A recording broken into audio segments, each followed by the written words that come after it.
Habib Bourguiba, né probablement le 3 août 1903 à Monastir et mort le 6 avril 2000 dans la même ville, est un homme d'État tunisien, président de la République entre 1957 et 1987. Avocat formé en France dans les années 1920, il revient en Tunisie pour militer dans les milieux nationalistes. En 1934, à l'âge de 31 ans, il fonde le Néo-Détour, fer de lance du mouvement pour l'indépendance de la Tunisie. Plusieurs fois arrêté et exilé par les autorités du protectorat français, il choisit de négocier avec la 4e République, tout en faisant pression sur elle, pour atteindre son objectif. Une fois l'indépendance obtenue le 20 mars 1956, il contribue à mettre fin à la monarchie et à proclamer la République, dont il prend la tête en tant que premier président le 25 juillet 1957.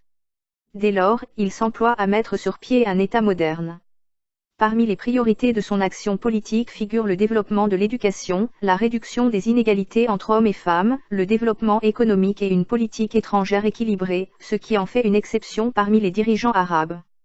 Ceci n'empêche pas le développement d'un culte de la personnalité autour de sa personne. Il porte alors le titre de « combattant suprême » et l'instauration d'un régime de parti unique pendant une vingtaine d'années. La fin de sa présidence, marquée par sa santé déclinante, la montée du clientélisme et de l'islamisme, se conclut par sa destitution, le 7 novembre 1987, à l'initiative de son premier ministre Zine El Abidine Ben Ali. Installé après sa destitution dans une résidence à Monastir, il meurt le 6 avril 2000 et repose dans le mausolée qu'il s'était fait construire.